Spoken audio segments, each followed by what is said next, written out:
Welcome to Revolve, episode post review with the invisible man and woman, Terrell and CJ, aka For Real Love, EOD, Wrestling Hub and Coach, FCH, double on you,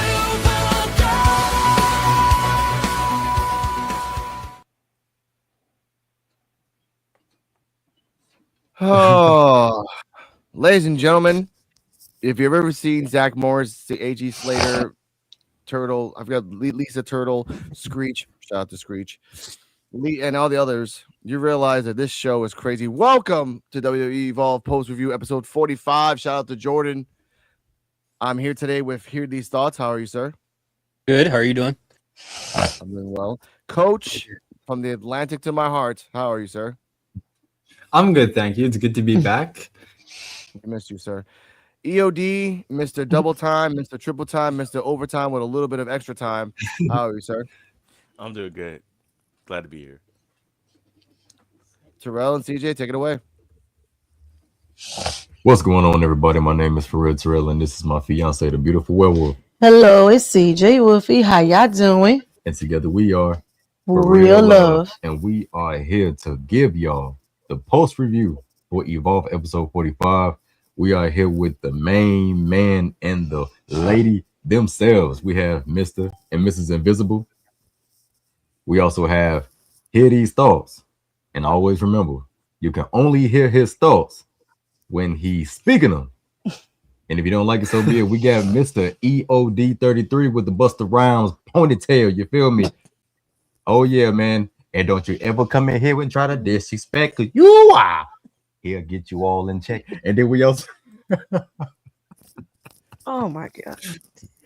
And last but not least, man, we got Coach. Glad you're feeling better, man. And yeah, man, we are the post review Evolve podcast family.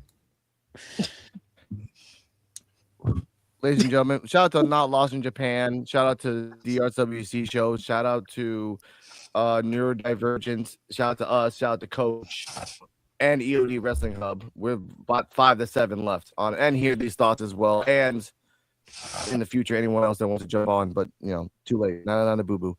Ladies and gentlemen, we start off the show with the ID prospects backstage. Well, not even backstage in the parking lot, just chilling out, doing their thing. They're talking crap about Jackson. They're talking crap about Karen Hendricks and his crew. Nana boo boo. Laney Luck says, and I quote, "I have been working in the Midwest for more than 10 years to get my shot." We'll talk about that a little later, ladies and gentlemen. I love continuity.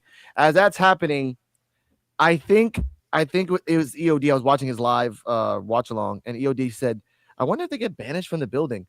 And sure enough, freaking ref comes in. "Hey, man, I was just informed that Hardway, Rourke, Mr. New Sexy Man, who's the guy? Who's the new cowboy? God, Mike Cunningham. The one that we said the shit. Thank you, CJ. CJ's on. Yeah, point. Come on, Cardona. He told me that. He told me that was it. I was trying to figure out who that dude was. Yeah, she was like, "Who?" I was like, "Who is this dude?" Who is that dude right there? And I was like, "Babe, that's Mike Cunningham, man." Now he changed up a lot. Mike Like that man got a He got that bag. He been hanging out with shoes. He been hanging out with the Vanity Project over the holidays, man. He changed up a low life now. Yeah, he too bougie. Like you changed up. That's Walker Texas Ranger. Mike Cunningham right there. that kind of feels like that's Walker Texas Ranger, and he watched the Roxbury's. Like for some weird reason, he watched both things at the same time and then clicked it. Oh, and then his energy is Roadhouse. Oh Jesus. Yeah. Oh, no, yes, it is. It's kind of weird. No. No, Footloose. More like Footloose. Yeah. Oh, no, I recently like with that saw hairstyle, he could bust a good dance move any minute. I could literally see him like Oh, great balls of fire. Yeah. with a piano and then someone drop kicks them. Yeah, that works. And in wrestling terms, that works. But ladies and gentlemen, those four got banned, except for Cappuccino, except for Laney Luck, and except for Sean Legacy. And his face turned from happiness to sad. Now, before we get to our thoughts on this intro, we have a special other intro came out. Before the show even started, Cam Hendricks basically deboed Robert Stone and Blake Howard. Let's listen. I am apparently Stooge Stone. Well, I am a Stooge. And I'm Yes. Blake. Really? Say it. I love to be bullied by Keanu Carver Howard. That does seem to be true. And this is your weekly WWE Evolve 2B teaser on what is going to be the greatest episode in Evolve history. Which will be run by Team PC, who are the most handsome, the strongest, most complete future greats of the WWE. Yeah, that's right. 8 p.m. tonight on Evolve. I'm taking control of everything. The referee, the cameraman, the ring announcer, even this dumb little camera right here. And my three boys are gonna soften up Jackson Drake, and I'm gonna win that Evolve title next week. So tap in, cause it's always lights. Cam, Do I have action? Oh, And then we're gonna They go were to the on one. VIP section. We're gonna go They to the were on VIP one section. last We're night. gonna drink us a couple of Budweisers. man. They were on. I on- wish. We're on- gonna drink us some I Steve wish. Weisers. Now, you know what? CJ Wolfie Terrell, your thoughts on the backstage promo with the ID and Cam Hendricks bullying Robert Stone and Blake Howard because they were bitches. Their thoughts. Gee, he basically did debo them. Like it was funny. It was funny. Like he said, he taking over. He took over everything. So it was funny. Yeah, I feel like the show started off the way it needed to. It was in good fashion, you know, and yeah, they bullied the mess out of that guy for real. Feel bad for him. Feel bad for Howard. Oh him, right? Help I him. don't. I don't. They continuously they turn him into Chewy. I love that. No, you're the Chewy of our. Yeah. We'll talk about Chewy, ladies and gentlemen. We'll talk Oh, about him in a different way. Coach, your thoughts on backstage and this little intro that they did? I think it was pretty entertaining. I liked it. I love how they just kind of said like, "Fuck you, you're not getting paid today" to some of the ID guys. So that was good. Yeah, I was kind of expecting some of them are just gonna like arrive and like what do you call it, like invade the show kind of. But I'm glad they didn't. I think the show was entertaining as it is. And then yeah, Cam Hendricks, he's really entertaining. I know I dissed him a lot. Well, I haven't been on a podcast to diss him, but on my videos I dissed him a lot. But I think he's actually pretty entertaining. I think he's doing a really good job with being just a hateable guy. So I really enjoyed that. I didn't actually see that clip you showed before, so it was new to me. Yeah, I like that one. That's the only one I can show without getting in trouble. EOD, your thoughts on the backstage, them getting kicked out, and Cam Hendricks treating them like little babies. This to me was perfect. When they said they were taking over, they literally took over every aspect of the show from promotion. That's crazy. The 2B teaser usually comes on like hours before the show comes on just to kind of promote the show. The fact they took that over too was insane. And using Blake Howard's trauma over that interview with Keanu Carver from a couple weeks ago, which said, make him read that script. So I like the whole thing, and the fact you have the since they were in charge, and the fact that they banned the other guys except for the ones that were supposed to be there, because Jensen was talking about last week how he wanted to beat up Cappuccino Jones because, well, he just wants to beat up Cappuccino Jones, and yeah. So it was good, and something I said last week ended up happening. But we'll get to that later. But yeah, I thought this was really entertaining. It was so juvenile, but it was awesome, and it just got worse or better depending on how you look at it as the night went on. Yeah, like a Van Gogh picture. Here are these thoughts, your thoughts on that, and Cam Hendricks treating them like just. I you know what? I feel bad for them. I'm not gonna diss him anymore for now. Just your thoughts. Yeah, I'll second what EOD said. And in the beginning, I was like, how far did they park away from the building? Because they was walking for like 2 minutes. And then when a referee ran outside to talk to him, it seemed like he ran far too. And for them to walk that far away from the car, for them to say, no, go back to your cars, I'm like, that is the most juvenile thing you can do to anybody at this point in time. And like EOD said, I love the fact that they actually did take over the show, because most of the time in wrestling, when someone says we took over the show, it really isn't like that. But like EOD said, from the promotion to everything that happened in the ring to the graphics, I thought it was a very entertaining moment.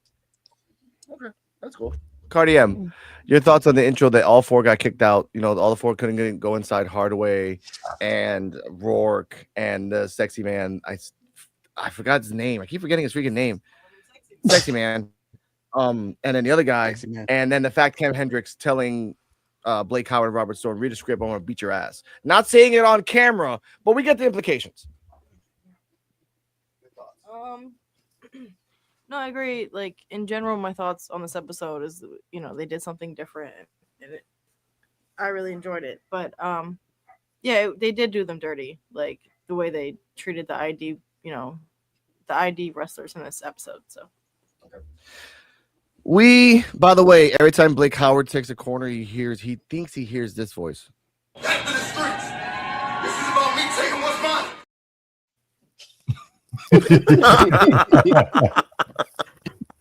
I had that clip That saved. man- I totally forgot That about man that. got PTSD, man. You do. Oh Always. my That man god. got PTSD for real. Oh. Whoever's watching this, please make a now and Oh. forever clip of just Blake Howard, like then Blake Howard, like just forever. Please do that. We go now to Team PC, where I think they just watched School of Rock immediately and then just did the graphics because the same thing. People coming out, Cam Hendricks doing his weird pose every single time, like 6 times. All that stuff happening. We see that the Team PC people are in the VIP section, all of them. And you see Tay Wilder and Shawn Legacy already in the ring. They say, okay, it's time to do some damage. We have 3 stipulations to the match. First match, you against you. Blake Howard was about to start the match, and I think I have the clip right here. I think I have it here. I think I do. Here it is. Following contest scheduled for one. Nah. Why don't you sit there, shut up, and take notes? All right, we're gonna take control of this. Yeah. Matter of fact, Jax, why don't you take this one? And down in this corner, a man who will probably fight for hot dogs and handshakes his entire career. A man you could probably find at your local VFW. It's Super Shawn Legacy. Super. And in the other corner, we have a self-proclaimed thrill seeker whose biggest thrill of his life was not joining our faction. And then, well, now there's Harlem Lewis. Yeah.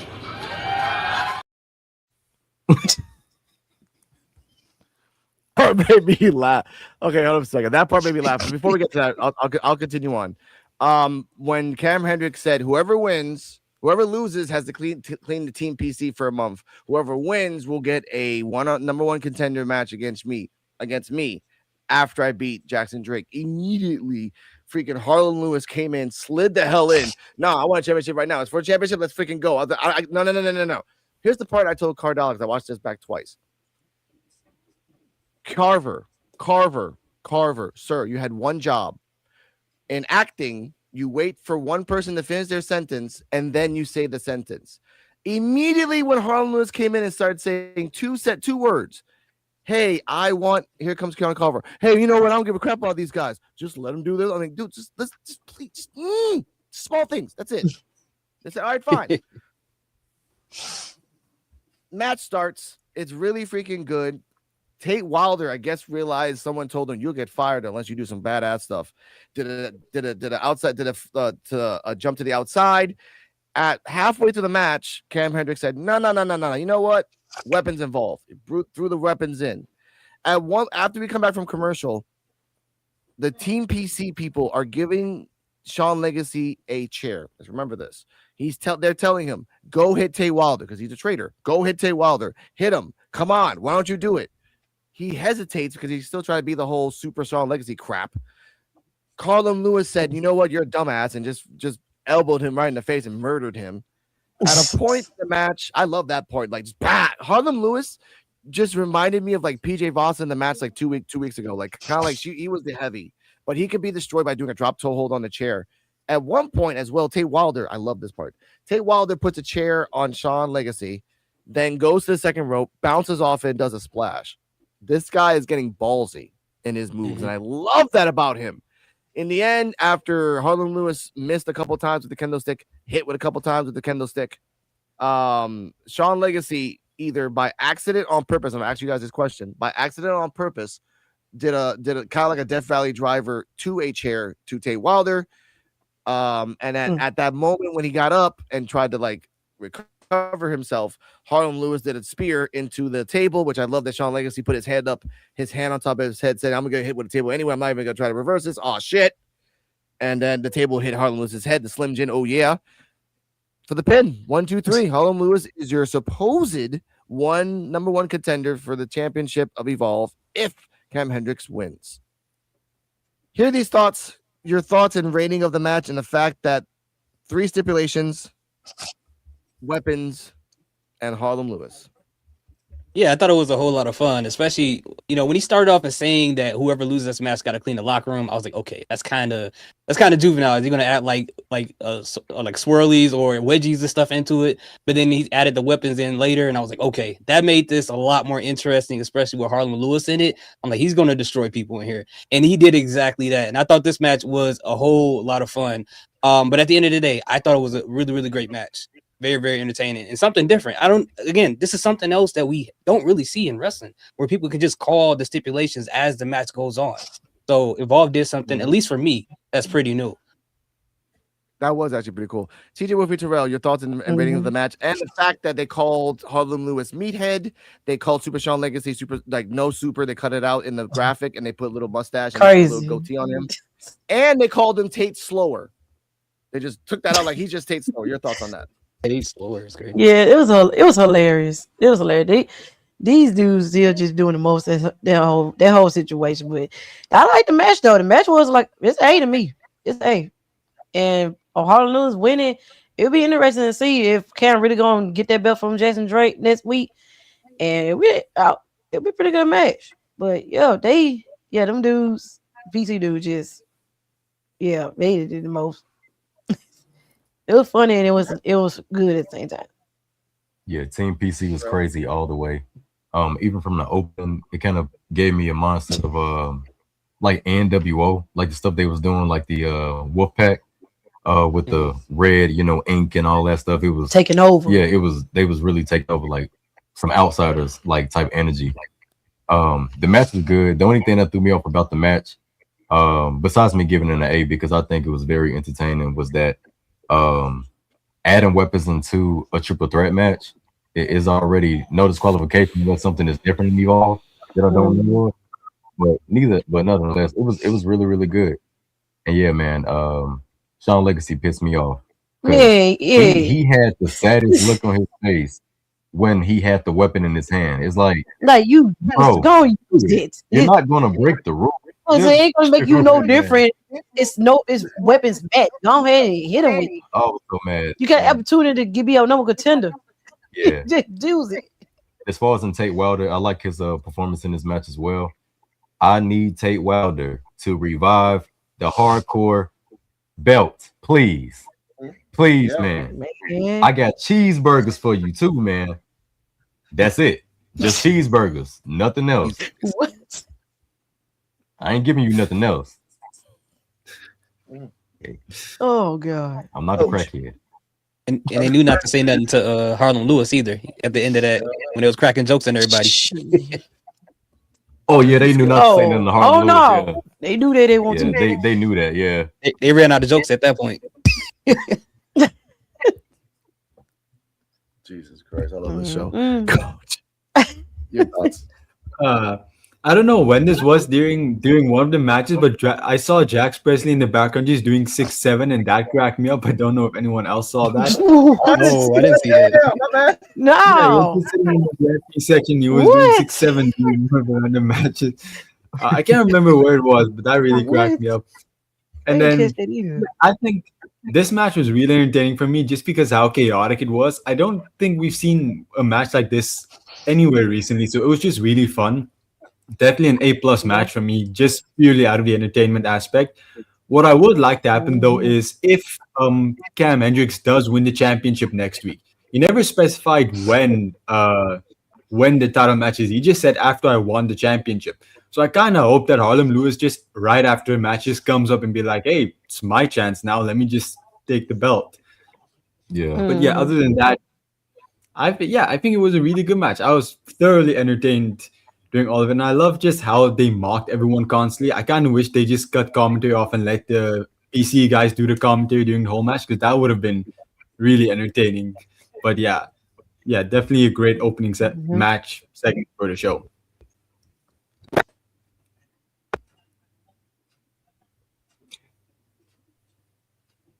I think you're muted. You muted. My, Oh, we can hear you. my now. apologies. We can hear EOD, your thoughts? you. From the very opening, because normally when I do my live stream, I'll be like, all right, I'll go through the opening and then I pause it so everybody can catch up. When I saw that opening, and it was just the PC team with the little, I don't know, Microsoft Word little graphics on it, like they took. I was like, you gotta be kidding, you gotta be kidding me. Cam Hendricks with the whatever karate stuff that he was doing. I was like, these people are not serious. And the entrances, the way they did it, it was like, yeah, blah blah blah. Call him like Super Strong Legacy. Blah, blah. I'm like, that was crazy. Yeah, you're right. Hear these thoughts. Like when it came to Harlem Lewis, they're just like, all right, it's just Harlem Lewis and everything. They didn't want to even acknowledge this man. And the way they did the stipulation, I thought was pretty cool. Especially the weapons. And to me, it felt like they just introduced the weapons because they just want them to beat the hell out of each other. They didn't care who won the match. And Sean Legacy, I think that was the reason why he hesitated because basically you just gave them this chair just so he could beat up Tate Wilder, and that's it. Like whether he wins the match or not, that's the reason why I think he hesitated. But yeah, Harlem Lewis didn't hesitate. He didn't hesitate one bit. And what I hope happens is because it seems like Cam Hendricks has to win the belt for Harlem Lewis to get that shot. I think Harlem Lewis is going to interfere in that match and help Cam Hendricks win that match somehow, some way, just to make sure he gets a shot at the title. But I could be wrong. Well, but the whole thing was real entertaining as hell to me. Oh, go ahead. No, go on. Because like I forgot about to say one other thing, but keep going. Oh no, that was it. That's all I was going to say. So, okay. Two things. I thank you for reminding me this. Two things. Vanity Project was backstage in the dorm room. They were talking about a girl, but like she's not that hot, but I'm really into her. And then Brad Bear's like, oh yeah, totally, whatever. Jackson Drake, which again, I really don't like saying the name out loud because then I gotta press the button, and then the button is just I'm not in the mood for that right now. I forgot the button. I can't find the button right now.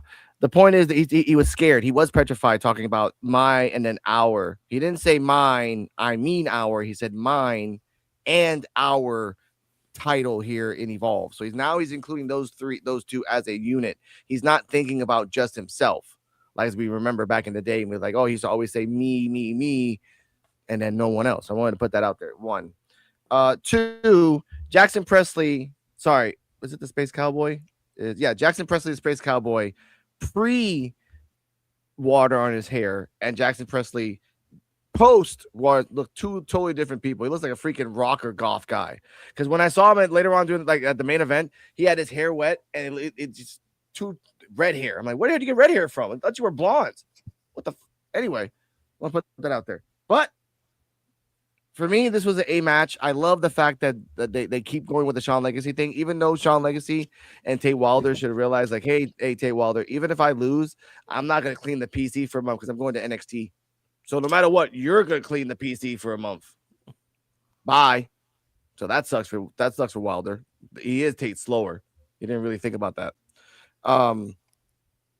Cardi M, your thoughts on the triple threats? Harlem Lewis won. Basically, PW Torch said, don't mind if I do. That's Harlem Lewis's mentality. No, this Harlem Lewis, like his new character, I'm into it. It's very interesting. Yeah, I like the match. What else was I gonna say? Crap. No, I like the fact that they were too scared to say anything about Harlem Lewis. Yeah, Like, yeah, I love that. Yeah. That's They still- pretty much it. Next week they would. Next week they won't say anything either. They won't say a damn thing. They know, like, be scared. It's like Duck Dynasty or something. I don't know. He's weird. He has a girlfriend who's depressed. No wonder he's angry. Next up, Harley Riggins comes out. Next up, PJ, which I love. You're right. You're right, Coach. I wish they were the commentators and the announcers. They were way better than these guys.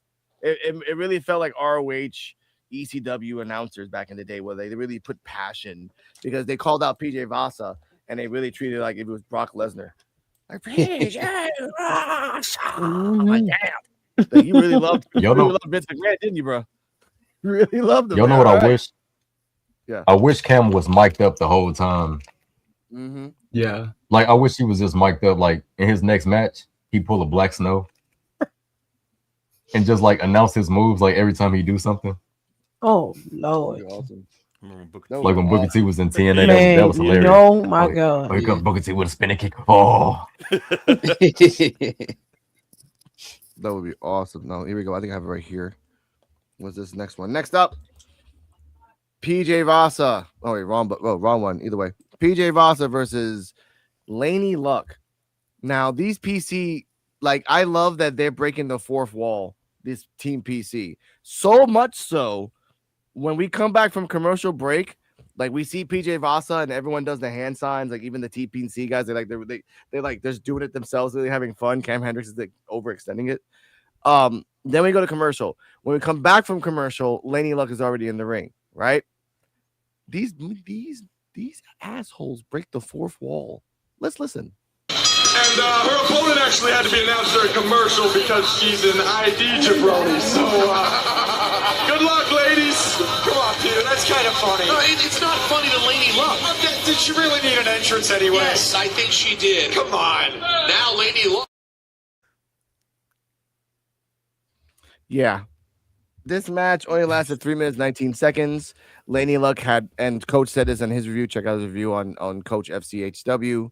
Laney Luck had more offense in this match than the Carmen Petrovic match. But PJ Vasa just having power. She tried to jump on top of her. PJ Vasa just turned it into the issue for the 1-2-3. I give this a B. And by the way, here's a question for everyone else here. I think technically Lady Luck is the only ID prospect of the women. I think that's why they picked her. So we'll go clockwise. Here's these thoughts and rating, and the fact that they had to pick Lady Luck because. Yeah. I think well, they didn't say it, but I feel like they picked Laney Luck obviously for the reason you said. But I think it's because she is the ID champion, so they're like, okay, we're gonna humiliate your champion in this as well, while we embarrass everybody else here. But just as Coach said, she had more offense in this match than she did against the Carmen Petrovic match. And the way that they called out PJ Vasa when they were like, PJ Vasa, come get some. It was like when Shane Son said, Goro, come out and fight people. And the way she came out after that, it was amazing. But I personally don't like to see Laney Luck lose. I don't have a problem with the choice. I get why they did it. But I want to see her get a win at some point. But I know right now they're not going to do it yet. But overall, I thought the match was actually a B as well for me. Okay. That's basically everything I was gonna say. That Cardi M said that. That's basically what she was gonna say too. CJ Winfrey Terrell, your thoughts? Yeah, that it's kind of odd. Yeah, she is on ID, only a WID prospect, but yeah, she did. Yeah, a lot more offense on this match, and they had a pretty good, decent match. So I'll give it a B. But the presentation they gave PJ Vasa in the beginning was it was intense and like what she really needs for like a interest when she comes out. So she need that little boost. So really good on the performance center for that. But yeah, it presents her like a monster, which it should be. yeah, and it was like a whole bunch of homeboys and her brother. Right, just like they hyping her up. Hey, little sis, come out here and whoop this girl. hype her up. For real, man. The way they did Laney Luck, that was actually, I'm not even gonna lie, I dang near dropped my drink laughing at that. That was funny. How they broke the fourth wall. It was pretty amazing. They were how wrong they for did that. Yeah, for real. That was funny. The match was decent. I'll give it a B. And Yeah, Baby V, she did what she had to do, and I also like the way they hyped her up after the match as well. Mm-hmm. I thought that was a pretty cool touch to it. Yeah. Before we get the coach, Cardi. No, with PJ Vasa, I feel like she's a monster with a baby face. That's the best way I can describe her. But yeah, that's a good point about the ID match, or the ID champion with Lane Luck. I didn't consider that that's why they would have picked her, but I agree.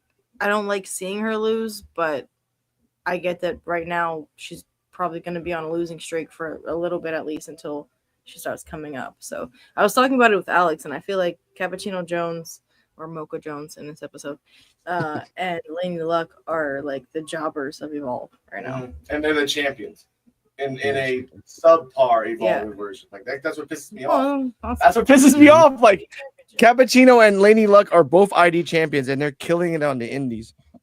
And you can see it live in WWN. But the fact that when Evolve, they are it's little big differences between Laney Luck and Cappuccino Jones. I'll say about that. Coach, your thoughts and rating of the match. Yeah, I think you guys mostly said what I wanted to say. The match was good. It did all it needed to do.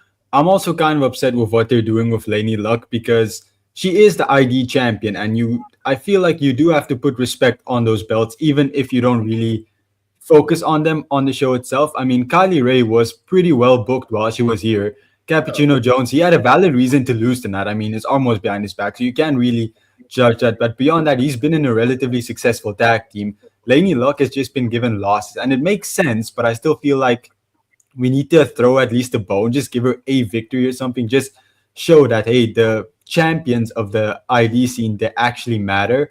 But beyond that, I understand why she had to lose. You had to make PJ Vasa look dominant. So it was overall a good match. Yeah, I just don't think there's much to say about the match itself, but it was pretty good. Yeah, B. I'd give it a B. Okay. EOD? All right. Laney, look, this is what her third match on Evolve, right? I think she's at the wrong place, wrong time. Second match? Oh, second match? Yeah. She was at the wrong place, the wrong time. Like, I get what y'all saying about her, the ID champion and everything, but man, the way this episode was booked, there was no way she was winning this match tonight. And I love the fact how they called out PJ. And I think I said this last week. The only way there's going to be a women's match is if they decide on the fly we're going to have a women's match, because the Kendall Gray match that she wanted to have, Cam shot that down last week. Said, "Nah, that's not happening."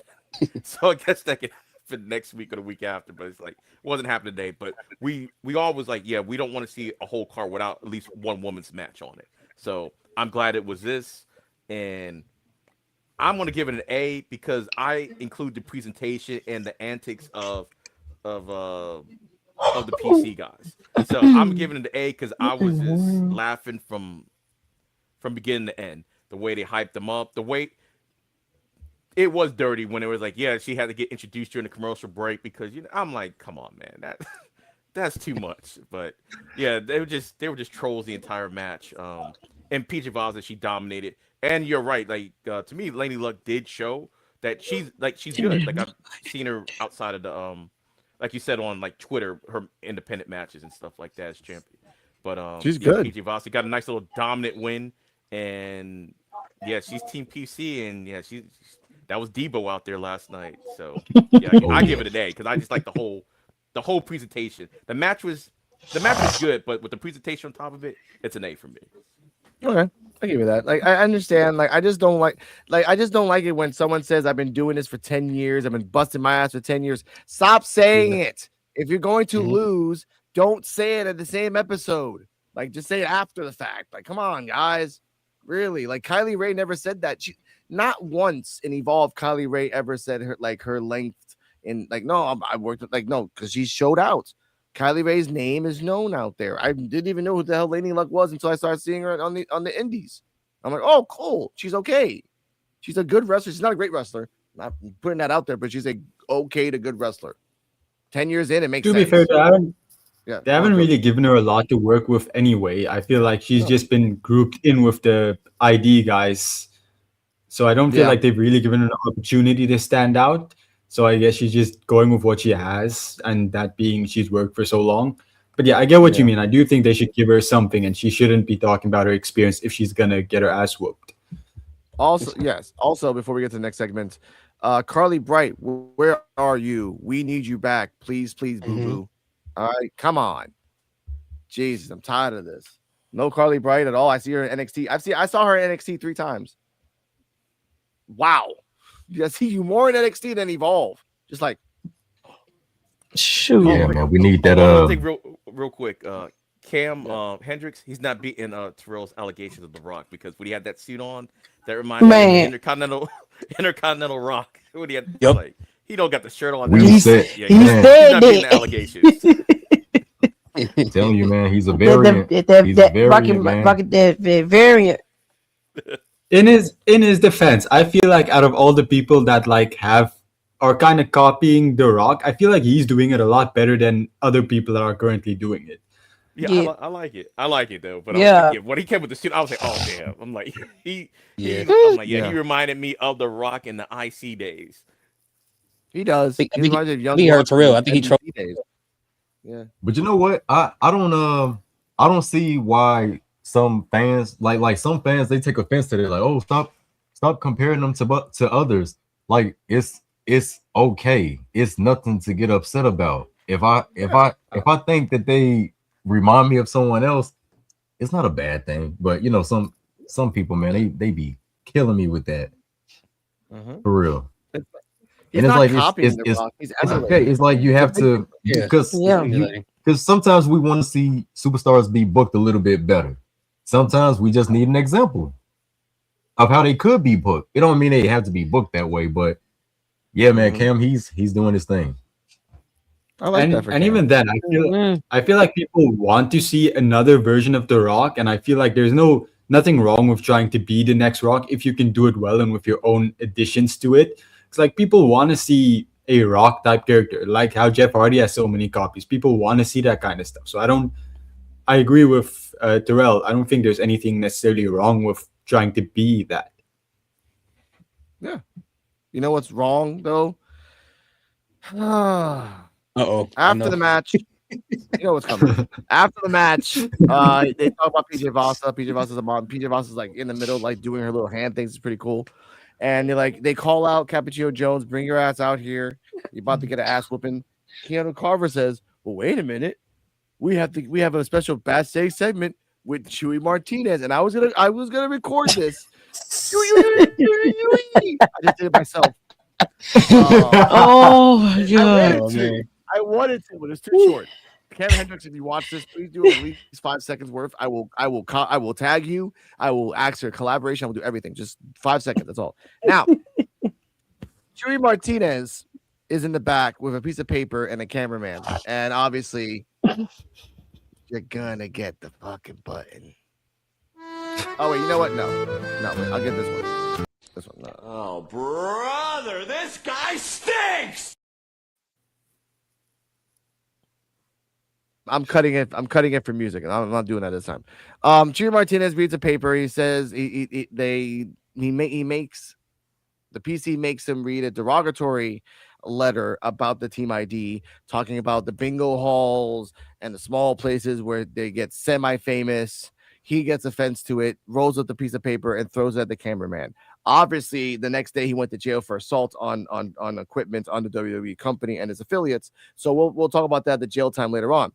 But what are your thoughts? Hear these thoughts on Chewy being a little bitch? Because obviously, no one's attacking you. No one's talking about you. You have changed your clothes, so that's why I was gonna put the second song. But this is not the point of it. No one is attacking you, sir. They're making you do your job and announce. What's the problem? Hear these thoughts. Your thoughts. Oh my god. Okay. All right. You said what you said to say perfectly. It to a degree, and this is not derogatory towards Chewy, but it did feel like he wanted so bad to be involved with the people who are being held hostage when no one was holding him hostage. No one was speaking to him. So he picked up a random piece of paper and was like, yeah, I'm held hostage too. So let me just read something random. And I was just like, okay, why did that happen? Like I looked down, I looked back up, and it was over. So I didn't understand why it happened, but it was there. What can I do?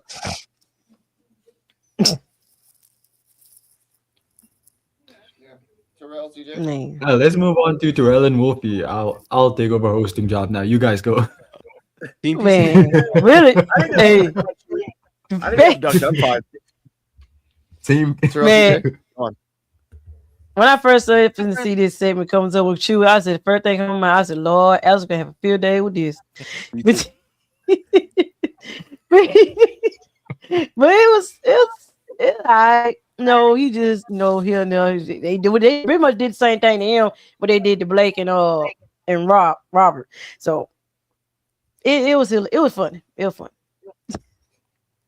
Yeah, man. Cam was funny as heck when he did that Chewy call, man. I don't even want to do the Chewbacca no more. We got to know whatever he did. It's stupid, man. Oh yeah, man. Chewy, he slick likes it. The fact that he had to actually do his job by the book this time and was pissed off about it shows his character. Lord. Shame on you, Chewy. Shame on you. But I love the camouflage shirt though. I will say that I love the camouflage button up. It was amazing. The only thing that PC got wrong was he should have been in a suit, like Byron Saxton, like Mr. Blake Howard, you know. He should have matched his colleagues. That would have been real torture. He wouldn't love that. I gotta wear a suit. I gotta wear something different. I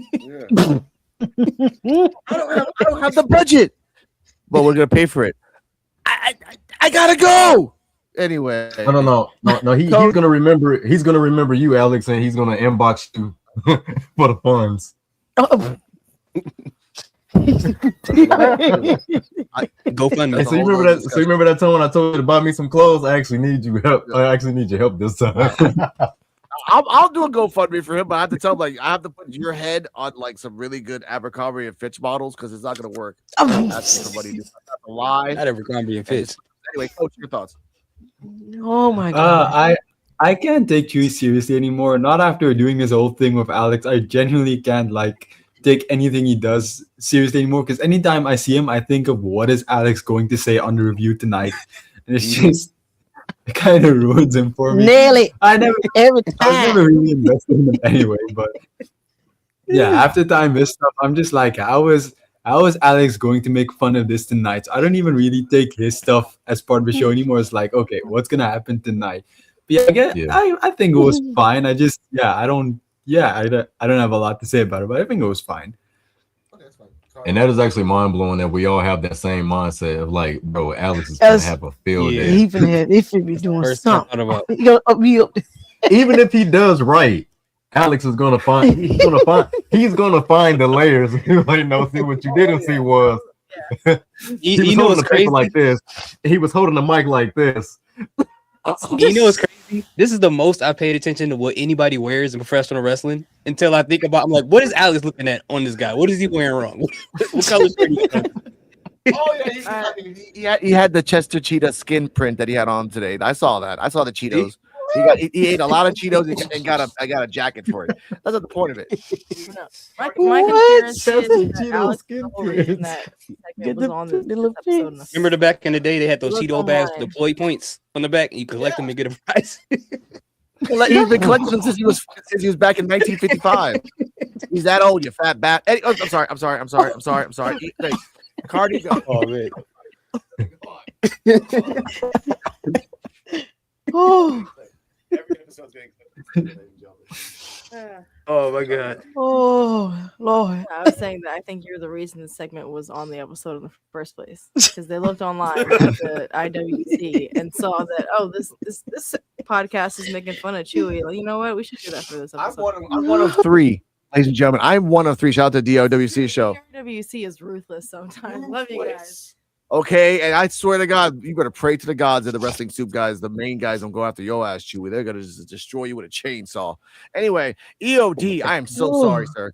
Your thoughts on the Chewy segment before we get to the match. All right, I never had a problem with Chewy, but I agree with everybody else. Whenever I see Chewy, the first thing I think about is Alex. What is Alex gonna say about this? So when he came out yesterday But just the outfit alone, like to me, it was like I couldn't rock it, but it looked kind of cool. But I was just like, what is he going to say about this outfit? But my only problem with the whole thing that he did yesterday was the fact that he took the ball after he read it and he threw it. It's like, okay, yeah, they made you read it. They made Blake read his thing and everything too. You have to throw it at the camera. To me, I thought something was going to happen because he threw it at the camera. That's what I thought was going to happen. But what he was reading, the way well, it wasn't him. It was on the paper. What they said about the ID program was foul as hell. It's like, yeah, it was a good experiment and everything to make these guys feel better and everything, but they're not the future of the WWE and blah blah blah. I'm like, man, y'all were cold blooded with this. But Thank you for yeah, reminding like me. Chewie and Alex, they're like peanut butter and jelly. Like I can't think about one without thinking about the other at this point. Okay, I get that. I was just say like Chewie and Alex, Cartman and Kyle.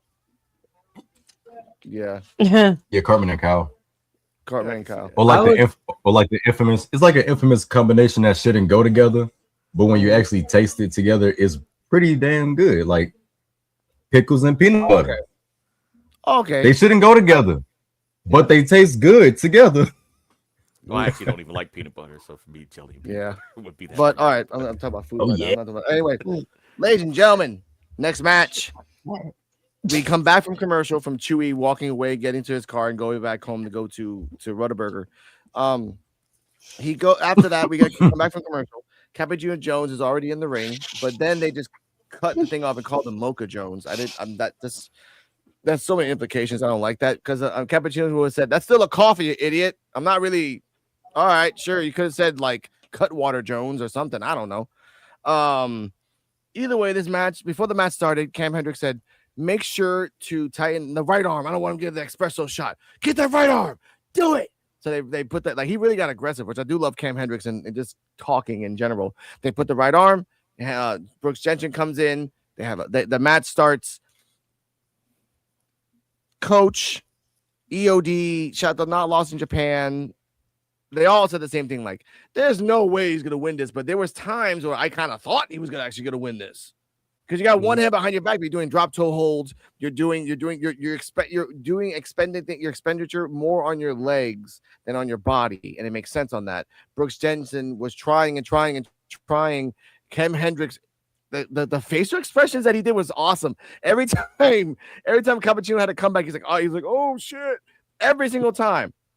In the end, after Cappuccino Jones tried to do another special, he was trying to do a second Slumdog Millionaire. He did one, it worked. When he tried to do the other Slumdog Millionaire, Brooks Jensen did Cedric Alexander's finisher, which was just jump him in the air and bonk, bounce him. I think one of the guys from Shock the System did that too. I forgot what his name was. The guy with the shitty little boots. Damn, what's his name? Not O'Reilly.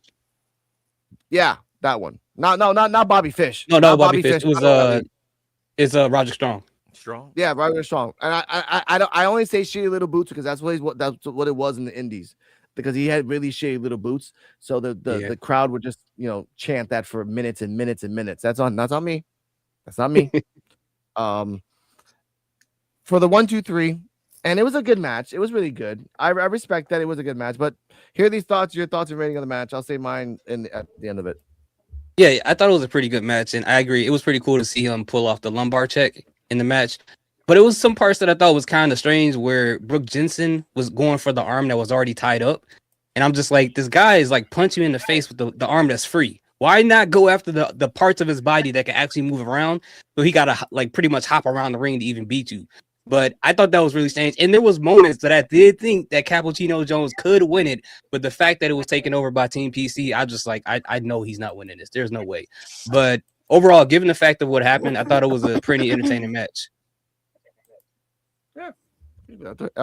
TJ Wolfie Terrell, what your thoughts and rating of this match? This match lasted 9 minutes, 8 seconds. Yeah, I did a pretty good match too. And having his Cappuccino's arm strapped to this back, he had put up a good fight in that match for real. But I actually thought at least he could have won this match in some type of way. Cause he had some hope almost close to the end of the match, but yeah, he ended up getting checked by a band from Alabama. But yeah, I like it. I'll give it a B plus. Oh yeah, man. Oh man, Mocha Jones, man. I mean, Cappuccino Jones. He did his thing, trying to defend himself in this match, and having a hand tied behind his back. Man, I really thought he was gonna pull it off. Like I really thought he would still be able to, make a miracle happen, piss the PCs off. But Brooks Jensen, when Brooks Jensen, that was pretty strange too. When hitting thoughts when he said that he was attacking the dominant arm. I mean, the tied up arm. Why not go after the dominant arm? That way he wouldn't have offense, which I think is the reason why he still had a little bit of offense in. But the man from Alabama, Bama, he put it off. Coach. Yeah, maybe it's just because I had beef with Brooks Jensen, but I really did not want him to win this match. And as much as Cappuccino Jones got offense, I was really, really hoping he pulled it off. I think personally this match did more for Cappuccino Jones outside of Adrenaline Drip than anything on Evolve so far. I feel like this is the most I've ever cared about him doing something. So I was really happy with that. But yeah, I'm going to give this match an A+ just because I was so invested in it. I actually cared about this match. I feel like that was the biggest compliment I can give this match, that it just made me care, it made me want to see one guy win, one guy lose. That doesn't always happen. So really proud of this match. Okay. EOD? Yeah, this match was really good, and the fact that Cappuccino Jones really had it wasn't like he barely had his hand tied behind his back. He had this whole contraption where he couldn't even move it. So for me, the fact that he could even get up, like, I don't know, I'm assuming he must be left-handed because I think his right hand was tied up, because I'm like, if his right hand was his predominant hand and he was still doing this stuff, I'm like, you know how hard this is to get up like on one side. That's why I was like, man, I'm watching this match and I'm like, that's true. He is doing his thing. Just falling on the ground, getting back up was impressive for me. And the fact that he really gave it a good showing, he gave Jensen a run for his money. He did, out of everything here, this was the match like maybe he might actually win. It wasn't going to happen though, as long as the PC was there. But he did give you hope that he might somehow be able to pull this off. And yeah, but he wasn't able to. So to me, I thought both men made look, and Jensen was selling the hell out of it. Like, I can't believe I can't put him down. But he got him down at the end. So I did like it. I give the whole match an 8. I think this was the one that was the least. It was like more wrestling than like shenanigans was this match and everything. But it was really good. So I give the whole thing an A. Okay. I give this match an A, and I want to say PW Torch's take on this for the reason why. We've seen variations, and I quote, "We've seen variations of this match before, but never with someone as athletically gifted as Jones. The match told a great story and put Jones in the role he belongs in, that of the sympathetic babyface with the odds against him." A for me because of the fact that, yeah, I've seen like maybe 2 matches in my life where someone put their hand behind their back and like strapped up, mostly in like the main roster. But for a guy as gifted as Jones, the guy did kip ups, did most leg traps, leg maneuvers, and yeah, his right hand is his dominant hand. He always like, in commentary, I didn't get this, but in commentary, Robert Stone said, "Oh, now he's in trouble because he can't even drink coffee because that's his dominant right hand." And Rosenberg's like, "Why are you bringing that up?" Like, because it's true though. He can't drink coffee and fight. He can't do his espresso shot, which is his dominant right hand. I'm like, okay, sure, Stone. You're crapping a guy for drinking coffee. Okay, you're a stooge to Cam Hendricks. Other than that, great match. After that, it was. I really feel bad for Stone. After coming back from the break, after the match, Hendricks entered the ring and announced Jensen as the winner. They congratulated each other as the video banners in the studio were emblazoned with Team PC. Before we get to anything else, before the Cappuccino match started, Cam Hendricks told the guys go in the back, but I did love the difference between Jackson Drake's group and his group. Jackson Drake doesn't give a crap about his group. And Cam Hendricks is like, hey, go out there, destroy Jackson Drake, but don't work too hard. Don't hurt yourself. Just have fun though. I'm like, oh, that's a cool dad. I'm like, hey, you guys can murder this guy, but be safe though. Be safe. I do like that. Oh, my like bad. He cares. My bad. We were laughing at something. That's all right. Triple H says that the men's and women's Royal Rumble is going to be epic. Oh, that means it's gonna be bad. Oh my god, he needs to shut up. Every time he makes it worse, he curses himself. After coming back from before we get to the main event, ladies and gentlemen, It's you know what time it is. It's time to go to the Mount Olympus. Let's go. If you're not tan and jacked and ready to attack, or if you are weak and pale and ready to fail, then this is not the place for you, cause it's time for the Stanometer with its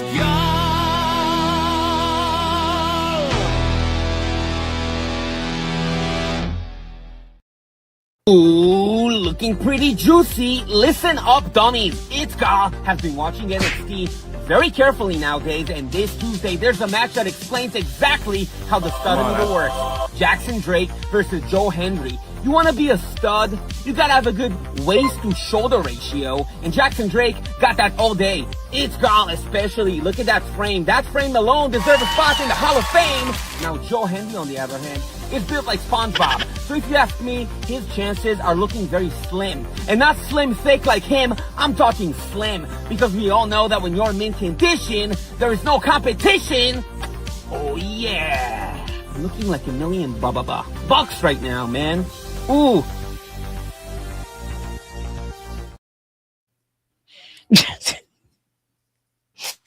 Yeah, I didn't see Oh, that Lord. or Tuesday, I guess. I know. Let's go around the board. I think he gave him a 10, and we remember that it's Gall is a 14. So here are these thoughts, and then clockwise, your thoughts on the rating of. And by the way, Joe Hendry is an 8. I remember that he is an 8 because he has a chunky body. Your thoughts? I thought it was pretty good, accurate scoring. So you know.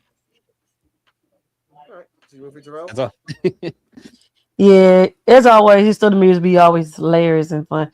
So yeah, I liked it. And yeah, give him a 10. Wait, give him a 10. It's impressive. That's Oh, yeah. impressive. For real. Jackson Drake, he's an inspiration. Mm-hmm. For real. And Dr. Thirst.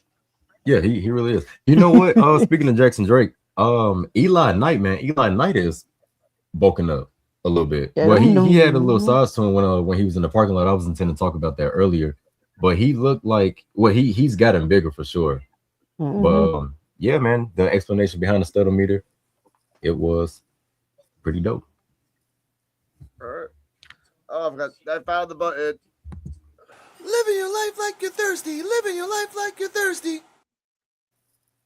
Yeah, look at how little he was right there. He's gotten bigger than that. Mm-hmm. Yeah.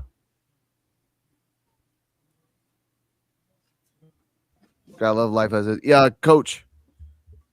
Yeah, I've been glazing Jackson Drake a lot the last few weeks, so I mean, not complimenting him would be bad. I'm happy he gets high ratings and all that. So yeah, anytime anybody gives compliments to Jackson Drake, I'm good about that. Okay. EOD. Yeah, I have to agree with what everybody had to say up here. Yeah, Jackson Drake. Yeah, he has put on some. I think he's got the same thing that like Cody Rhodes had, like with Stephen Amell. It's like he looks small compared to like somebody else, but just on his own, it's like like to an average person, like he's in like great shape and he has gotten bigger. So yeah, I think the rating was fair. He's got to lay off of Joe Hendry a little bit. We get it. We get it. lay off the man a little bit. We get it. Joe Hendry's not. The six packs is never going to show. We got it. Yeah. Not Joe It gets Hendry. bad and bad. Now, ladies and gentlemen, Cam Hendricks calls out Keanu Carver, Jax Presley, and Harley Riggins. They're already in the ring. And this is the part where I told you that Jackson Presley was just like hair red and everything else, and this looked totally different. Vanity Project comes out, and for the first time probably ever, Peter Rosenberg has a change of, I think I have right here, of heart. The man who's about to get his ass whooped. Okay, I never thought I'd be happy to hear this annoying song, but here I am. Well, the party certainly is. I mean, it is here. Cut the music. Cut the music. Cut the music. They don't deserve no music or no Tron. You walk out here to silence. You walk out here to silence. All right, I've had enough of these sophomoric graphics tonight. This is getting absurd.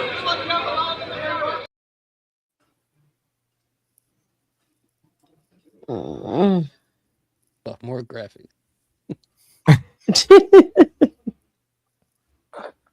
That the add on to that, Robert Stone was like, "Well, the party is here," and then Peter Rosenberg's like, "It's not the same when the music's not on, bro. So just let it go."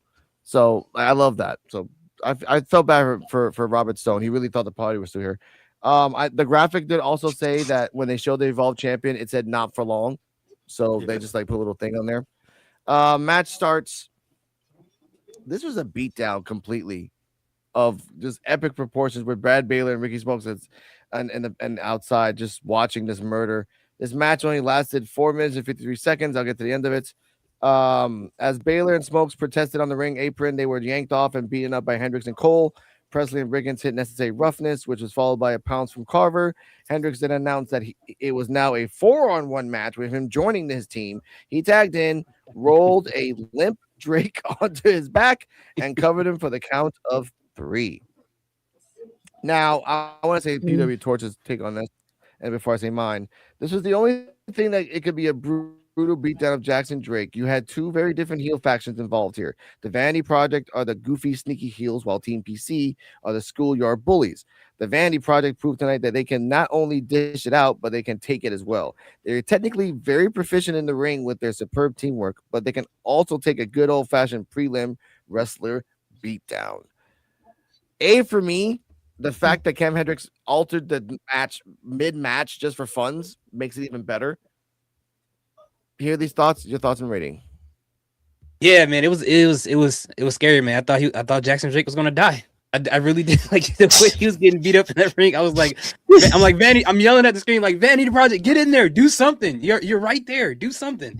And he was just getting destroyed left and right. And for Cam Hendricks to do what he did and be petty enough to add himself into the match to get an opportunity to pin the champion so we can raise the belt over his dead carcass.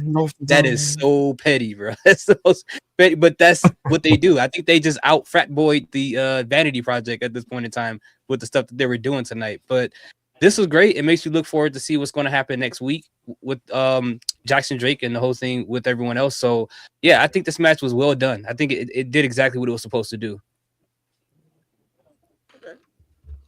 Cesar Winfrey Terrell, your thoughts on the match? Yeah, I agree. It did. The outcome came as I pretty much expected, like Drake being destroyed by these 3 big tall dudes in the ring. And yeah, they did just that. But he held down for a little bit. But yeah, but the match was still pretty good. I give it an A as well. And Vanity Project, like, well, right. I think the league trying to kind of try, but it was still kind of outnumbered out there. So yeah, old boy got destroyed. The match is an A for me as well, just because of the antics, the entertainment aspect of it, and don't quote me on this. I could be wrong, but I could have sworn that the crowd was either screaming Vanity or Jackson Drake, like, because you know that, because as they was getting into the ring, they were like chanting either Jackson Drake or they were saying Vanity or something like that, and I was like, oh shoot, they get in the babyface treatment, which I thought was wild because it's the Vanity Project, you know what I'm saying? But they was getting cheered as the heroes, and Vanity Project, they got jumped outside. When Cam got into the ring, it literally reminded me of Solo, like Solo Sikoa. Like it I was like, bro, he's literally acting like Solo Sikoa when he be acting petty and stuff. Took that win, like that. Yeah, took that win. But yeah, it's an A for me, and I was slick pissed because when the party was coming out, I was literally doing, and then they said cut the music off, so I was pissed. I was like, dang, I wanted to do my Ricky Smoke, man. Ricky Smoke song. It says silence, no music. Nope. That's sad too. They came out scared. Like they were still trying to do like their moves scared, but they were like, Coach, your thoughts? Hey, I'm glad you guys mentioned it too, or at least Terrell mentioned it, because I was thinking I was going crazy that recently I'm starting to see Jackson Drake and Vanity Project as baby faces. At least personally, I've been really supporting them, so I'm glad like I'm not the only one that sees that. Because yeah, I was really supporting Jackson Drake throughout this match. For some reason, I was like cheering him on. I was like I want to see Jackson Drake pull out the underdog babyface win. I knew it wasn't gonna happen, but I mean, I was still gonna try and invest myself in this stuff. But yeah, I feel like even though he had backup, there was no way they were going to win because even on the outside, they were still 2-on-2, not even talking about the three men in the Mhm. match, Drake. So there's just no way they were going to win. But yeah, a really entertaining match. And like Terrell mentioned, it's insane how well booked the ID guys are compared to like a faction like Solo Sikoa's faction. Like they're actually really better booked than some of the main roster heel factions, which is crazy because it's Evolve. And yeah, Evolve is Mhm. well booked. I mean, come on. Yeah, I'm gonna give it an A+ match again, just from pure entertainment standpoint. This was a really, really entertaining. What do you call it? Main event? You can't even call it that. It was a murder. But yeah, Mm. Murder event. Either way, EOD, your thoughts? Yeah, I know I like the Vanity Project, but when they came out and they did the telestrator thing was like yeah, the Evolve champion, you have the little arrow going all the way to the bottom, like not from, I'm like, come on, man, this is some kindergarten shit. But yeah, Jackson Drake did hold his own for a little bit, and remember, I think I told you last week, I'm like, Vanity Projects are going to be, I'm not saying they're faces, but in this scenario, they're kind of the faces in this scenario. And as y'all saying, like y'all getting into it, y'all like rooting for Jackson Drake, like he's a baby face, and the way he carried himself in the match, he carried himself like a baby face also. And he held his own for a little bit. It wasn't a long match, but for a little bit, it almost looked like maybe he could do something. But the fact that they controlled everything and we see just what they could do, calling whatever they want to do in middle matches. Vanny Swipe Right wasn't going to be able to do anything to help his boy no matter what. The only thing I was surprised about the fact that Vanny Swipe Right was even there. I thought they were going to be banned from ringside, but they said, nah, come on. Y'all can watch your boy get beat down, basically, is what they did. Yeah, so for me and Cam, I did not see that coming. He's like, yeah, he just interjected himself into the match at the very end just to get the pin. That's petty as hell. But yeah, the whole thing was it was entertaining. I liked it. It's an A. Like this shenanigans is an A. So Okay. Cardium, your thoughts on the main event? Vanity Project for well, actually just Jackson Drake getting murdered by 3 guys. Yeah. 4. No, not much else to add to it. I thought it was a good A+ match. What thoughts? Before we get the final thoughts, I want to say something from PW towards final thoughts. And this is actually none of us said it. None of us said it in the group. None of us said it at all. But let me get the comments real quick before I say what it is. Let's see what it says here. I miss Gentala. Yeah, check this. I saw a fine. What the hell? Here we go. I'll put this on here, I guess. I saw a fine muscular girl tweeting with Andrea last week on AEW Dynamite. That babe was a fine muscular Amazon. Okay, good for Andrade. All right. Final thoughts from PW Torch. This show was a 1-hour love letter to NWO sold out. The Renegade heel faction ran the show, belittled the ID wrestlers, and ran their own spots, drew graffiti over the graphics, did biased ring announcing, and grossly stacked the odds in their favor. If you remember the WCW versus NWO era, you immediately recognize this show for what it was. Whether you remember it or not, this was an entertaining show. Is it WCW versus NWO light? Perhaps. But they do have me curious to see what they're handling with this. So here are the thoughts, final thoughts, and is this actually WCW versus NWO sold out light? Because it kind of feels like it now, if the way they described it.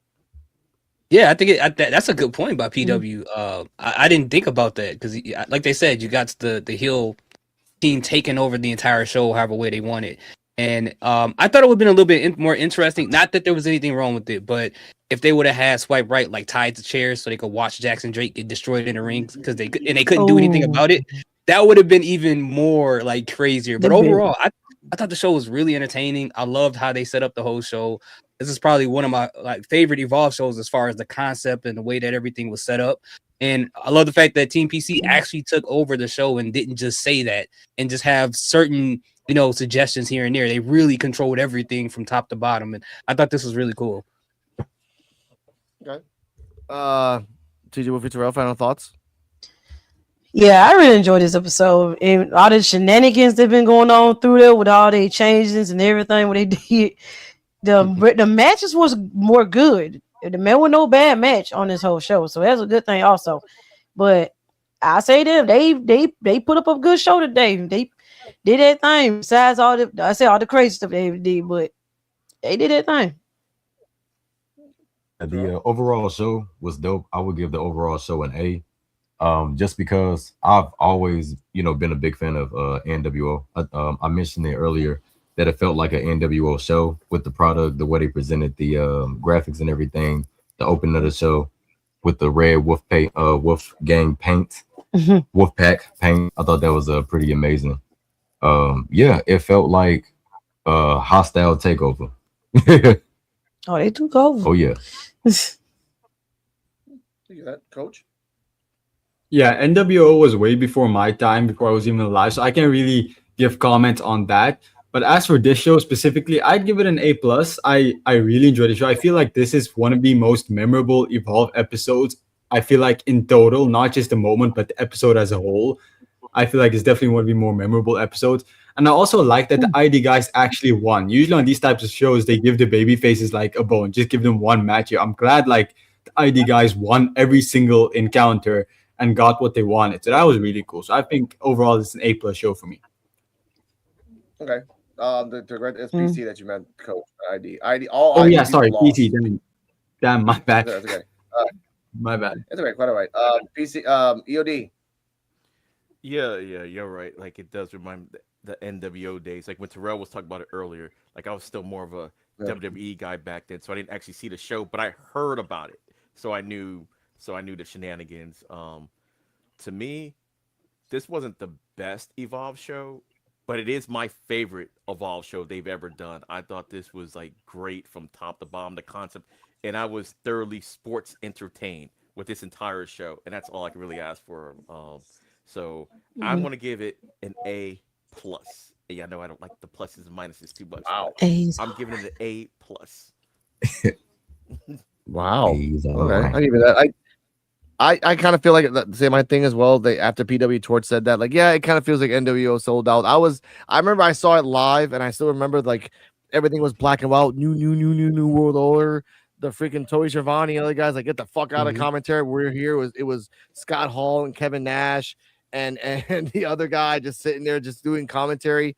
I wish, as we talked about in this show, I wish that they were mic'd up, as Terrell said it, like Cam was just mic'd up doing commentary. That would have been awesome. And I think Robert said that too. Like, hey, you want to do commentary with them? Like, what are you talking about? Hell no. So like, if they were smart, obviously they didn't write this, but if they were smart, where Cameron Hendricks said like, if I won, we have another week of Team PC winning. Because again, this was 1 week, but you can make implications for months ahead at a time. Oh, the genie aspect. Yeah, exactly. Wish Oh, we from want this is it. Well, I don't know. I want this to happen. Yeah, a comparison I might give is, since I didn't watch that, I don't know if you guys watched TNA when it was the time period of the main event Mafia. Yeah. When Oh my god. And Booker T got on commentary and Scott Steiner was doing ring announcing. Oh my and I God. thought Insane. that It's was called this match. It's called this moves in the match. Black Snow. Yeah. Terrell said it Oh, earlier. man. It's like, all we need is Booker T is just insane. that. But we need that. He's a man. But Yeah, we my need love the letter. entertainment aspect back in WWE. The element of surprise in WWE's like main roster is gone. It's, oh my god, it's like they love spoiling everything themselves when you think about it at times. And I feel like we get that with NXT and Evolve. They have that old school formula of surprises, you know. Mhm. Yeah. Oh wait a minute. especially Saying that to hold on, because Vanity Project was I think they're being set up and framed because no one says, hey, you need to get up, our match is up next, when it's still chair in their hands. So I think they're being set up because Yeah, I agree. of all tie-ins. All right, Oh my God. No, I agree. I agree with that. back to what Terrell said, especially with NXT, the shows just feels natural. It feels like stuff are just happening. It feels like in the old times where it feels like the show was just booked on the fly because stuff was just happening. And with Evolve 2, I really like that. It doesn't feel like everything is pre-planned ahead of time. It feels like there's actual surprises and things are actually progressing and stakes are made all throughout the show. And I really appreciate that. It doesn't feel like each match has a barcode on it. Yep. It is. Yeah. Now, I want to say two Mhm. things before we leave. One thing, there was an update between Aviana Grace and Nikita Lyons. I couldn't get it because they included the clip from Evolve, but basically they were saying that since that psychic told her to change her ways, Nikita Lyons has been running around. She feels a little better, but it's been messing her up, and she needs to like try to change her ways. And Ariana Grace said that too. Now, obviously, ladies and gentlemen, on Tuesday, Nikita Lyons is seeping her Evolve craziness into NXT, so much so that she tried to make a chant. Here's the chant. Blake Monroe, Blake Monroe, guys, come on. Blake Monroe, yes, Blake Monroe. You hear it? Bruh. Blake Monroe. You gotta love it, man. I love it. That's one for Nikita Lyons. Now, here's something I want to ask everyone here, and a question down below at the end of the show, so you can leave your thoughts down below in the commentary and in the comments. We have three former Evolve, but three Evolve talent in the ladder match on Tuesday. Mind you, the match between Cam Hendricks and Jackson Drake is next week. The ladder match is the day before. So, question for everyone down here in the table before we get out of here, and we'll go clockwise. Here are these thoughts. Who's going to win the ladder match at NXT? We have Carver, we have Legacy, we have Drake, and other dudes. So who the hell in Evolve who do you think is going to win? And if someone wins, will Jackson Drake lose on Wednesday? Oh, so who's going to win the ladder match for the championship on NXT? Yes, because the next day will be another match for Jackson Drake. Oh yeah, that's a good question. I don't think anyone from Evolve is going to win that ladder match on NXT. Just in my personal opinion. But oof, that's a good question. So then that means Jackson Drake will probably have to lose it. But is NXT taped before? Like how is it the schedule taping? So NXT is live on Tuesday. Yeah. Evolve is taped. No. Already So pre-taped. it's already predetermined. So if Jackson Drake comes out there without the title, then we know what happened. No. That's the thing, though. Jackson Drake will come with the title because it's the day before. We don't know what happens until the day after. Again, don't get spoiled. We don't know what's going to happen on Wednesday, but we know that Jackson Drake guaranteed is going to be in NXT with that belt. Now, the question I asked you, if Jackson Drake wins the belt on Tuesday, will he lose on Wednesday? Oh, yeah, for sure. For sure. Absolutely. Of course. Yeah, it wouldn't make any sense otherwise. He got to drop something. Okay. See you for Terrell. That question. Who wins the ladder match? Oh, yeah, Jackson man. Drake wins. Should he lose on Wednesday? So we have so for NXT we got Ricky Saints, Shiloh Hill, and Deion Lennox, and Joe Hendry, of course. For Evolve, we have Jackson Drake, Keanu, and Sean Legacy. As bad as I want Ricky to win, for some reason I don't think Ricky's gonna win. I feel like they're gonna give the belt for some odd reason to Joe Hendry. That's what I feel. Do I think they too. could hit us with a swerve because he has the biggest challenge in the whole match. Yeah. Because he was just recently in the hospital. He got to recover. He just got possibly re-hurt again in that brawl. If Jackson Drake wins the ladder match and then he wins against Cam, double champ Drake is not. He ain't gonna act right at all. Yeah, he's not gonna. And I would definitely love to see that because that means Swipe Right got to get those tag belts, man. Don't go for some gold. Yeah, that'd be easy. All right. All right. And I would definitely love to see that. I would love to see that. I think we're gonna see Zilla next week too. Oh man, I think he's going to attack Ricky Saints. I think that's what's gonna happen. Yes. Yep.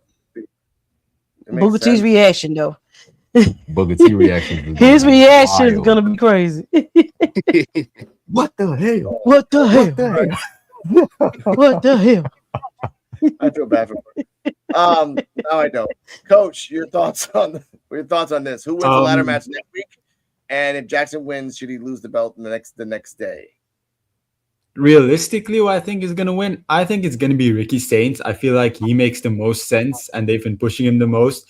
But like Terrell and CJ Wolfie said, I can really see Joe Henry winning it. It would also make sense. So those two are probably who I think are going to win. But if I had to choose someone I want to win, I think it's Jackson Drake.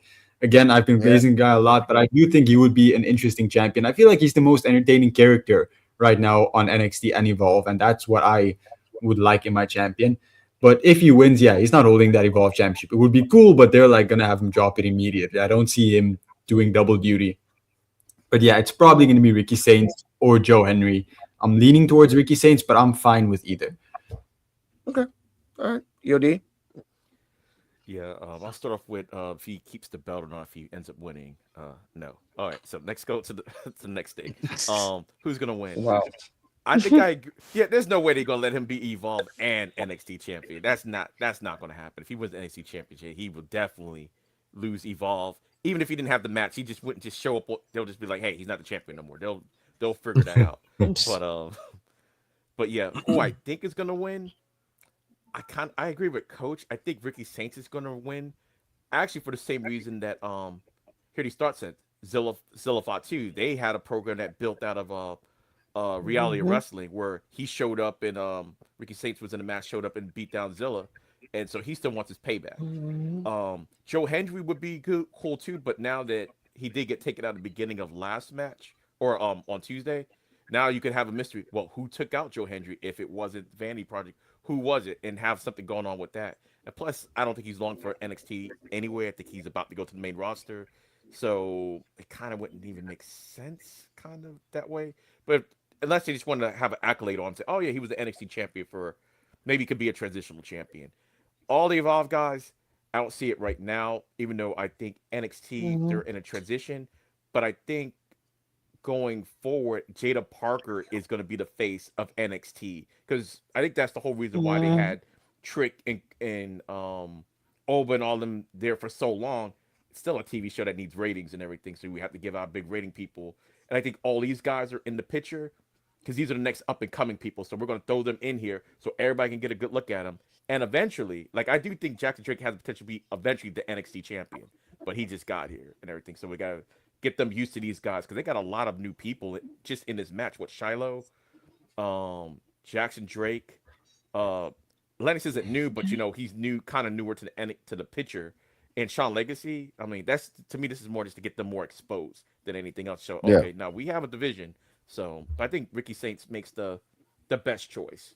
So I should add, Go on, Coach. I should add, you're right. They've been building up the NXT men's division, but we also have a lot of guys coming like you at. Oh, my bad. You guys talk. I'll talk when the dogs stop barking. That's quite all right. Yeah, Brian, break it back there. That's quite all right.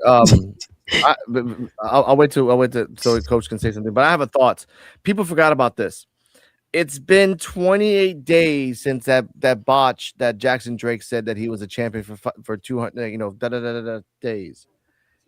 Next week is the day exactly that he said he was going to retain that belt. So on the purpose of Wednesday, yeah, I think Jackson Drake's going to lose that belt. He kind of messed himself up. He botched himself on that with the words. That's one. Two, the ladder match.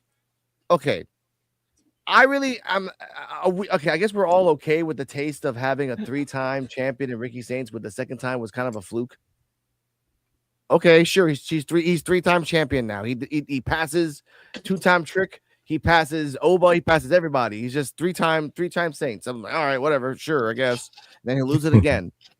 But it has to be, for me, if you want something new, if you want something to shake up the division, Jackson Drake, Keanu Carver.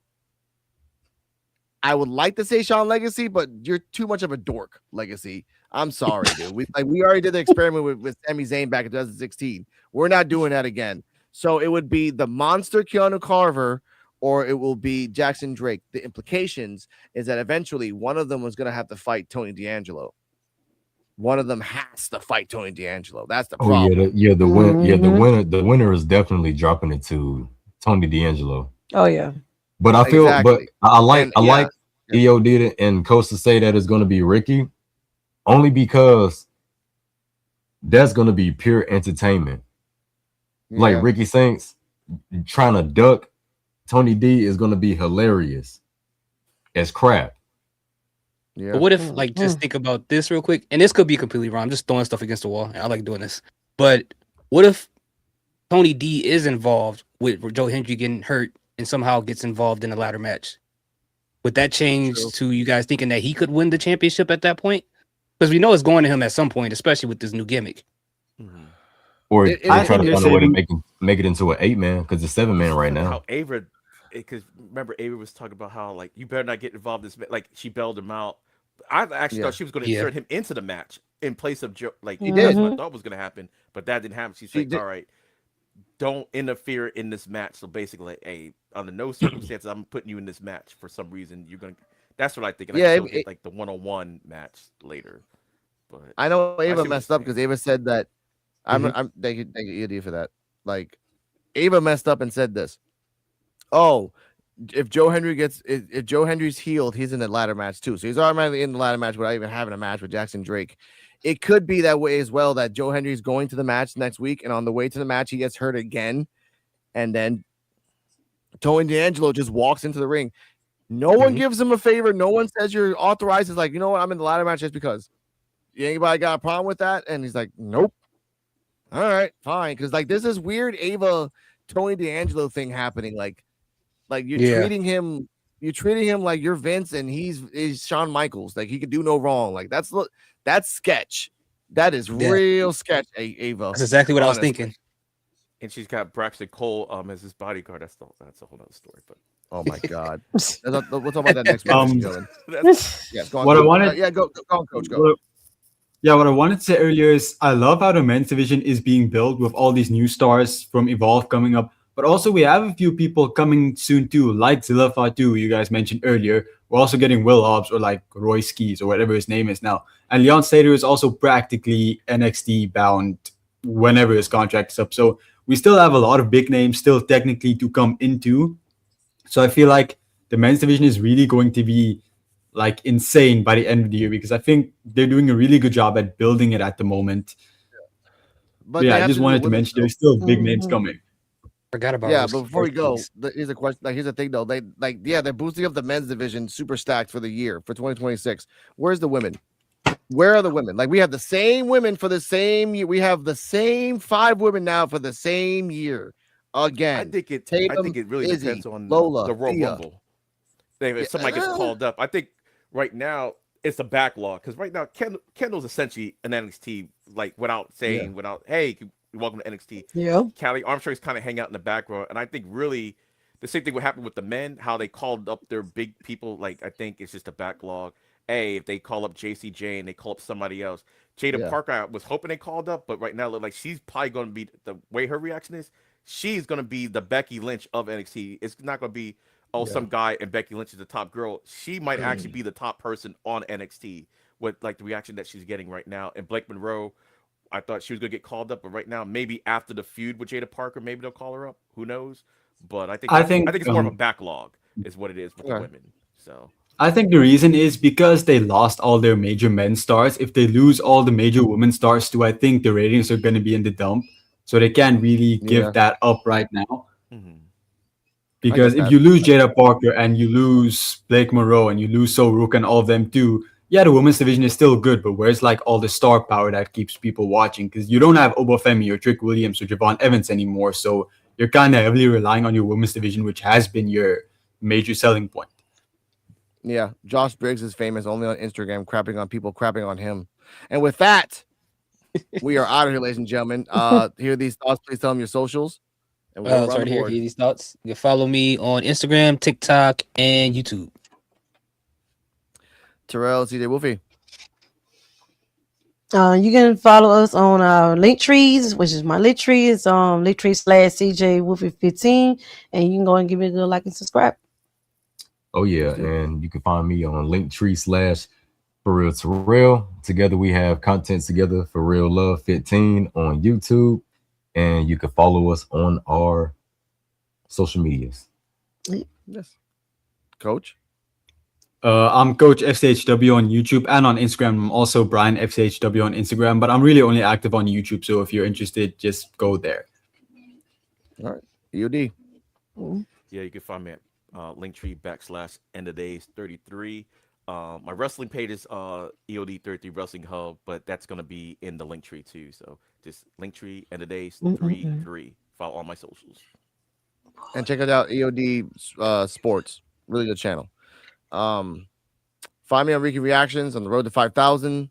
Check us out on PWF Wrestling on the road to 100, maybe. If not, that's cool. Stay healthy, stay happy. Remember that Chewy, I still don't like you. Get better. And we will get a match between Layla and Mason. We will get a match between It's Gall. We'll get them all back. But episode 46 is a non-PC episode, which means Chewy still stinks. Goodbye, everybody.